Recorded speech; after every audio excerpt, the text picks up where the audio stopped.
अगर हम ये लड़ाई नहीं लड़े, अगर जगह जगह हम ये रैली नहीं करें, तो हो सकता है कल के दिन कोटद्वार का ये कर्णाश्रम भी कोई उद्योगपति खरीद जाए। ये बिल्कुल हो सकता है कल भविष्य में। यहां तक कि अगर कोटद्वार का एग्जाम्पल मैं आपको दूं, तो सामने लैंसडाउन से जस्ट बगल में जब आप आते हैं तो ऊपर एक फतेहपुर आपने सुना होगा। उस फतेहपुर में सारे होटल, जितने भी होटल देखो, पूरा एक तरह से होटल बने। वो होटल किसके हैं? उसमें अधिकतर होटल जो है भारियों के हैं। अब आप ये सोचिए, भारियों के तो होटल है, ठीक है, लेकिन जब आप वहां पर जाते हैं, उन होटलों में जब वहां पर नदी बहती है, हमारी जो कोटद्वार में नदी आती है, उस नदी पे जब हम जाते हैं तो वही होटल वाले कहते हैं कि भाई साहब यहां मत आओ, ये हमारी जमीन है। अब आप ये बताइए पहाड़ी कहां जाएगा? वहां पर वो जाने नहीं देते हैं, पहाड़ों में वो जाने नहीं देते हैं। इसका मतलब ये है, साफ है कि भू कानून, खासकर मूल निवास की इस प्रदेश में जरूरत है। और ये तो सिर्फ मैंने चंद उदाहरण दिए। आप चले जाइए सिडकुल कोटद्वार के, कोटद्वार के सिडकुल में क्या हो रहा है? सारे जो लोग हैं, अधिकतर 70% से ज्यादा लोग बाहर के हैं। जबकि आपको पहाड़ी, अगर आपने सिडकुल का जो विजन हमने रखा था कोटद्वार में, सिडकुल का विजन, उस विजन के तहत ये काम नहीं हो रहा है। हम चाहते थे कि कोटद्वार में ऐसा सिडकुल बने जिसके तहत जो है यहाँ पर काम हो, पहाड़ियों को रोजगार मिले, कोटद्वार के निवासियों को रोजगार मिले। लेकिन वो क्या रहा है कि अगर कोई फतेहपुर में होटल खोल रहा है तो यही कोटद्वार का पहाड़ी वहां पर बर्तन धोने का मजबूर। 40% जनसंख्या यहाँ उत्तराखंड में एक्चुअल में बढ़ चुकी है। अन्य राज्यों में देखा जाए कि यूपी जैसे हमसे बड़ा स्टेट है, वहाँ पर 15% 13% बढ़ी है। तो ये कहाँ तक किस हद तक जायज़? जो अभी आंकड़े आप हाँ जी, हमने भी देखे, विधानसभा जी, जी, देखी, जो मैदानी क्षेत्रों में जी, वहाँ पे करीब 25 से 30% वोटरों की संख्या बढ़ी है। वास्तव में ये हमारे चिंताजनक, ये इफेक्टेड, हाँ, ये चिंताजनक विषय है। और हम इसी मुद्दे को लेकर बात कर रहे हैं कि 45 से 50 लाख लोग इस प्रदेश में इतने सालों में आ गए हैं। इतनी बड़ी तादाद में अन्य राज्यों में जनसंख्या नहीं बढ़ी है।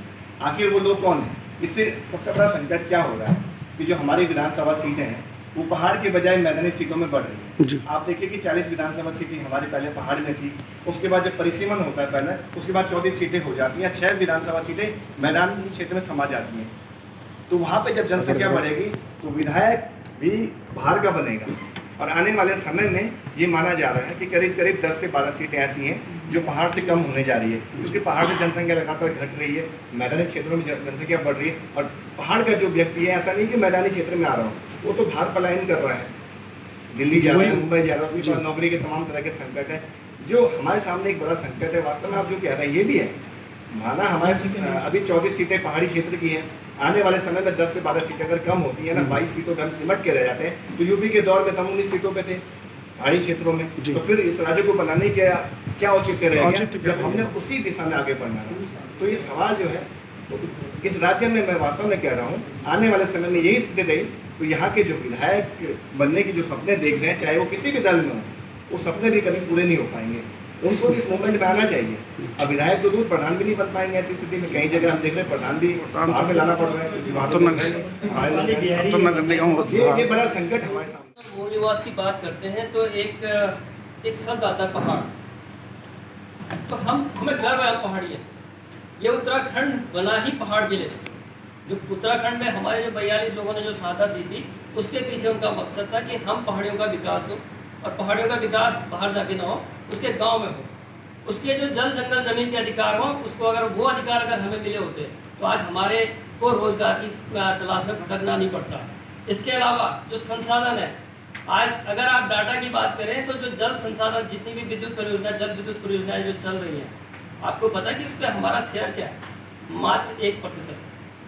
जल विद्युत परियोजनाओं पे जो लोग मैनेजमेंट पोस्ट पे हैं, हमारे लोगों की संख्या 0%। तो हमें सोचना पड़ेगा, रिसोर्सेज हमारे, सब कुछ हमारा। हमारे गांव में अगर एक पानी की धारा बहती है तो उसको हम संरक्षण देते हैं। जिस गांव में जो गांव बंजर हो गया, वो धारा सूख चुकी है, इसका मतलब कि हमने वो जल का संरक्षण हमने किया था। आज हमें क्या मिल रहा है? तो बहुत सारी चीज़ें हैं। संस्कृति को बचाने की बात है, अपनी ज़मीन को बचाने की बात है, और सबसे ज़्यादा हमें अपने बच्चों का भविष्य बचाना है। हम नहीं चाहते कि किसी और अंकिता भंडारी का एक केस यहाँ उत्तराखंड में फिर से हो।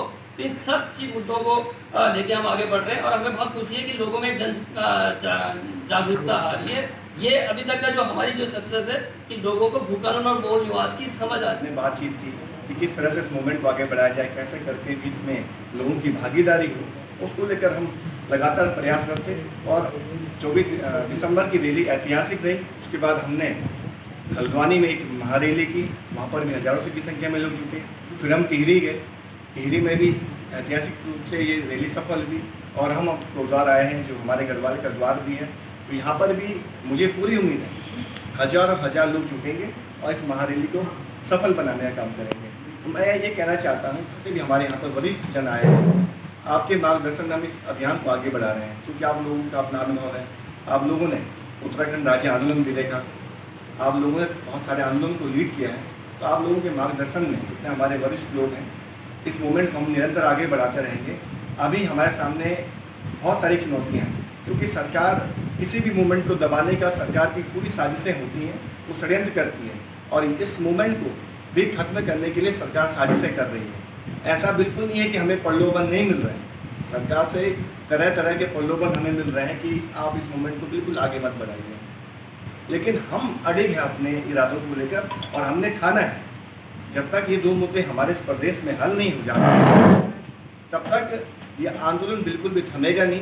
अभी कोटद्वार में कर रहे हैं, इसके बाद हमने श्रीनगर में एक बड़ी महारैली का प्लान किया है। उसके बाद जब लोकसभा चुनाव होगा, तब जितने प्रत्याशी चुनाव मैदान में उतरेंगे, यानी कि जितने बड़े लीडर इनकी महारैलियों में पहुंचेंगे, तो हम इनसे सवाल पूछने वहाँ भी जाएंगे। इनसे पूछेंगे कि आप आखिर इस विषय में क्या सोचते हैं, आखिर क्या वजह है कि राज्य बनने के इतने वर्षों बाद भी यहाँ के जो मूल निवासी हैं उनको उनके अधिकार से वंचित किया जा रहा है। आखिर क्या वजह है कि यहाँ जमीनों की खुली बंदरबाट हो रही है और जमीनों को बचाने के कड़े कानून आप नहीं ला पा रहे हो। इस तरह के सवाल हमारी टीम में जहाँ जहाँ भी इनके कार्यक्रम होंगे वहाँ हम पूछेंगे, और ये आंदोलन अनवरत जारी रखेंगे। अभी हमारी कोशिश यही है कि इस मूवमेंट को गाँव तक ले जाया जाए, क्योंकि अभी हम देख रहे हैं कि हमारी ये पूरी कोशिश है गांव के एक एक मूल निवासी को, वहाँ का जो व्यक्ति है, उसको इस आंदोलन की भावना से जोड़ा जाए, उसको समझाया जाए कि आखिर इस आंदोलन की आवश्यकता इस प्रदेश के लिए क्यों है, आखिर इससे जुड़ने के बाद उसको इस प्रदेश में क्या क्या लाभ दे सकते हैं। निवास भूकानून की मांग कर रहे हैं, अगर ये लागू कैसा होगा? अगर हम ये इसमें आपने जो ड्राफ्ट तैयार किया होगा उसकी क्या रूपरेखा है? हम ये कह रहे हैं कि जैसे झारखंड राज्य है, झारखंड के लोग 1932 कट ऑफ डेट मान के चल रहे हैं, क्योंकि उनके वहाँ पे जमीन के रिकॉर्ड 1932 में बन गए थे। वो लोग चाहते हैं, झारखंड के लोग, जो उनको मूल निवास का अधिकार 1932 उनकी स्थानीय नीति बने, उसके लिए उन्हें बाकायदा विधानसभा में विधेयक बनाया, उसको केंद्र सरकार को भेजा है 9वीं अनुसूची में, संविधान की 9वीं अनुसूची में शामिल करने के लिए। वो चाहते हैं कि यहाँ पर इस तरह की व्यवस्था हो ताकि हमारे राज्य में अपने अधिकार सुरक्षित हो सके। जब झारखंड जैसा राज्य ऐसा कर सकता है, जो हमारे साथ ही जिसका निर्माण हुआ है, तो उत्तराखंड में सरकार इससे क्यों बच रही है, सवाल सबसे बड़ा है। इसके पीछे सबसे बड़ा कारण जो हमें समझ में आता है, उनको जो बाहर से आने वाले मतदाता यहाँ बन गए हैं, लाखों की संख्या में आ गए हैं, जो विधायक भी अब बाहर से आके यहाँ बन रहे हैं, उनकी चिंता सरकार को ज़्यादा है। इसलिए मूल निवास में सरकारें बात नहीं करी। आप इस बात को समझिए, इसमें उनका बिल्कुल भी अपने मुँह पर उन्होंने टेप लगाया हुआ है कि नहीं बोलना है इस मुद्दे पर, न साथ खड़े होना है। मैं तो ये देख रहा था, जहाँ जहाँ हमारे कार्यक्रम हो रहे हैं वहाँ पार्टी विशेष के लोग क्या कर रहे हैं, फ़ोन कर रहे हैं, इस रैली में मत जाइए। कार्यकर्ताओं को बोला जाए, तो उसकी भावना है कि मुझे जाना चाहिए, मेरे अस्तित्व का सवाल है, लेकिन उसको इतना दबाव बनाया जा रहा है कि इस कार्यक्रम में बिल्कुल नहीं जाना है, आगे नहीं आना है, इस मूवमेंट को फेल करना है। इस तरीके से साजिशें सरकार द्वारा की जा रही है। लेकिन मैं सबसे बोलना चाहता हूँ, जो राष्ट्रीय दल के हमारे नेता हैं, चाहे कोई भी है, आप इस राज्य में आने वाले समय में विधायक तो दूर प्रधान भी नहीं बन पाओगे अगर आप खड़े नहीं हुए। उनको समझना पड़ेगा इस बात को। अगर उस बात को समझेंगे तो इस मूवमेंट का हिस्सा बनेंगे। अपना अस्तित्व बचाना है, अपनी भविष्य की पीढ़ी बचानी है, अपना अगर वो चाहते हैं विधायक बनना है, सांसद बनना है, कुछ भी बनना है इस राज्य में, तो तभी बनेंगे जब अपना अस्तित्व बचेगा। तो इसको लेकर अगर वो लोग सोचेंगे तो उनको तो इस मूवमेंट में भी आना चाहिए। ये हमारा संदेश उनके लिए है कि आप आइए, लड़िए इस मूवमेंट को, और हम इसको बिल्कुल दलगत राजनीति से हटके इस मूवमेंट को देखते हैं। यहाँ पर आप देखिए, अलग अलग विचारधाराओं के लोग यहाँ पर बैठे हैं। एक विचारधारा, एक पार्टी के, एक संगठन के विचार के लोग नहीं है। इसका नाम ही मूल निवास भूकानून समन्वय संघर्ष समिति है, जिसमें हमने सबको एक छतरी के नीचे लाकर इस मूवमेंट को हम आगे बढ़ाने की सोच रहे हैं। हम सोच रहे हैं कि सारे संगठन जो इस विचारधारा को मानते हैं कि क्षेत्रीय अस्मिता हमारी बचनी चाहिए, वो आइए, इस मूवमेंट में भागीदारी निभाइए और आगे लड़िए। लद्दाख के एक एक्टिविस्ट हैं और वो भी एक उत्तराखंड का एक उदाहरण दे चुके हैं कि उत्तराखंड कितना बैकफुट में जा रहा है। तो वो अपने लद्दाख को बचाने के लिए लड़ाई लड़ रहे हैं, लेकिन एग्जाम्पल दे रहे हैं यहाँ उत्तराखंड का। आप किस प्रकार देखते हैं इसे?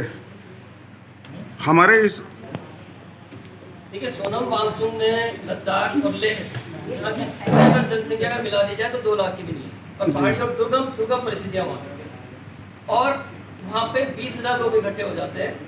और सोनम वांगचुक वहाँ पे रैली को एड्रेस करते हुए बोलते हैं कि जिस, और हमारे उत्तराखंड का एग्जाम्पल वहाँ के लोगों को बताया जाता है कि जिस तरीके से उत्तराखंड में डेमोग्राफिक चेंजेज आ चुके हैं, हमारी संस्कृति को कोट करते हो कि वहाँ की संस्कृति बर्बाद हो रही है, हमारी पहचान खत्म हो रही है। तो इसी तरीके से सोनम वांगचुक ने भी एग्जाम्पल हमारा दिया है। उन्होंने कहा है, अपने लद्दाख और लेह के लोगों को जगाया है कि अगर संस्कृति बचानी है तो उन लोगों को भी इसी शेड्यूल 6 के लिए वो एक आंदोलन करते हैं। वो एक आर्यन वैली का एग्जाम्पल देते हैं वहाँ पे, जो बहुत कम संख्या में, और सोनम वांगचुक जानते हैं वो अलग एक उनका एक समुदाय अलग है, लेकिन वो आर्यन समुदाय उसको बचाने की बात करते हैं। तो जब ये भूमाफिया कहाँ से जा रही है, ये पहाड़ों की तरफ क्यों जा रहा है, तो ये केवल एक उत्तराखंड ही नहीं है, और जगह भी। मतलब कहीं ना कहीं एग्जाम्पल तो सेट उत्तराखंड का ही किया जा रहा है ना, कि देखो उत्तराखंड क्या हाल हो गया, उत्तराखंड के अपना राज्य बचाओ। वो इसलिए है कि हर जो भी हिल स्टेट्स हैं उनके प्रोविजंस हैं, और उसमें अलग अलग जो उनका एक्ट है उसमें अलग अलग प्रोविजंस हैं, 71 A B C D। तो सबके पास अपनी संस्कृति को बचाने के लिए कुछ ना कुछ है। हमारे पास केवल एक उत्तराखंड एक ऐसा राज्य है कि जहाँ पे हमें अपनी संस्कृति, जमीन, बोली, भाषा बचाने के लिए कोई एक्ट नहीं। आपने त्रिपुरा के बारे में एक बार गूगल में जरूर करना सर्च। त्रिपुरा में क्या हुआ कि जो वहाँ जनजातीय समूह, वहाँ पे बाहर से बंगाली आए, धीरे धीरे करके उनकी संख्या बढ़ी। आज वहाँ पे बंगाली जो समुदाय है वो लगा ले 70% पहुँच गया, और जो वहाँ के मूल निवासी थे जनजातीय समूह के लोग वो आप अल्पसंख्यक हो गए। ये खतरा हमारे आने वाले समय में, जो जितने ज़्यादा संख्या में अगर भारतीय लोगों की आबादी बढ़ेगी उतना ही हमारे खतरा पैदा होता रहेगा। वो अपने तरीके की चीज़ें यहाँ पे करेंगे, आर्थिक तरीके से ताकत बढ़ाएंगे, वो राजनीतिक ताकत बढ़ाएंगे, इस प्रदेश में हर तरह की ताकत अपनी बढ़ाएंगे। और हम तो घटनाएं भी देख रहे हैं, और हमारा पहाड़ का आदमी तरह से बहुत सीधा होता है, अगर वो मार भी खाएगा तो बहुत शांति से बोलेगा कोई बात नहीं, फुड़फूका। लेकिन ये समस्या तो है ना, बिल्कुल। अगर आज नहीं लड़े तो आने वाले समय में ये मान के चलिए कि बहुत ही भयावह स्थिति इस राज्य की होने जा रही है। तो लड़ाई जो है वही जो है अस्तित्व वाली जो है, वजूद वाली है, एक एक आदमी को इसलिए जोड़ना है। अगर वो नहीं आता आने अभी इस लड़ाई में, तो आने वाले समय में कहीं ना कहीं जो खतरे हम देख पा रहे हैं, जो और राज्यों में भी खतरे देखे हैं, मणिपुर का उदाहरण है और भी राज्यों का उदाहरण है, वो यहाँ भी होंगे, ये माप मान के चलिए। 42 सालों के बाद जो है राज्य का निर्माण होने के बावजूद राज्य की अवधारणा में ये 2 मुख्य मुद्दे, मूल निवास और भू कानून, ये 2 मुख्य मुद्दे थे जिनको आज हम यहाँ से विधानसभा भेज रहे हैं। विधानसभा जाके ये लोग आज तक 22-23 वर्षों में इन्होंने किसी ने मूल निवास और भू कानून की आवाज़ नहीं उठाई, नहीं जो है कभी सरकार से मांग की। इनका मुख्य साधन रहा, हमारे मूल निवासी तो यहाँ पे नौकरी लग नहीं पाए, बाहर से लाके हमसे तो ये कुछ दे सकते हैं नहीं, और ले दे भी देंगे तो बात खुल जाएगी। इसलिए बाहर से राजस्थान, दिल्ली, हरियाणा से लाके यहाँ पे अपॉइंटमेंट कर रहे हैं सरकारी विभागों में या प्राइवेट संस्थानों में, सारे इनके आदमी लग रहे हैं। अभी भू कानून की बात करें तो पूर्ववर्ती सरकारों में 500 वर्ग मीटर इसको रखा गया था। माननीय भुवनेश्वर खडूरी जी की सरकार में इसको 250 वर्ग मीटर कर दिया था, सख्त कर दिया था। लेकिन त्रिवेंद्र रावत ने 2018 में इसको पूरे दरवाजे खोल दिए, आओ जी निवेश करो। कारण बताया, हम निवेश को बढ़ा दें। किस निवेश को दे रहे हो बढ़ा? एक छोटा सा उदाहरण, किसको रोजगार मिल रहा? एक छोटा सा उदाहरण बताता हूँ। अभी टनल हादसा हुआ था, 42 मजदूर वहाँ पे थे, उनमें कितने मजदूर थे उत्तराखंड के? केवल 2, बाकी कोई दिल्ली, कोई हरियाणा, कोई राजस्थान। तो निवेश को बढ़ावा दे रहे तो रोजगार किसको मिल रहा है? आप इतने बड़े हाईवे बना रहे हो, ये 4 धाम की यात्रा पे इतने बड़े हाईवे बना रहे हो, इसका फायदा कौन ले रहा है? उत्तराखंड वासियों को मिल रहा है। आप तो सब बाहर के रहे ना, ठीक है। तुम कुछ रोजगार के लिए तुम जो है नौकरियां बाहर से भर रहे हो, प्राइवेट संस्थानों में तुम जो है, तुम्हारे उसमें हमने सारे RTI लगा के ले लिया, स्वास्थ्य विभागों में तुम्हारे सारे राजस्थान के निकल रहे, दिल्ली के निकल रहे, हरियाणा के निकल रहे, उत्तराखंड के तो गिने चुने। कभी सरकार ने इस ओर न कभी ध्यान दिया, न जानने की कोशिश की। लेकिन जो है आज जो मुख्य मुद्दे हमारा पहाड़ी, हम लोग जाग चुके हैं इन 23 वर्षों में। जो इस राज्य की दशा और दुशा, मैंने भी इस राज्य के लिए 10 साल बर्बाद किए अपने सड़कों पे। आज जो दिशा और दशा इस राज्य की हो रही है, उसे बर्बादी कहा जाएगा।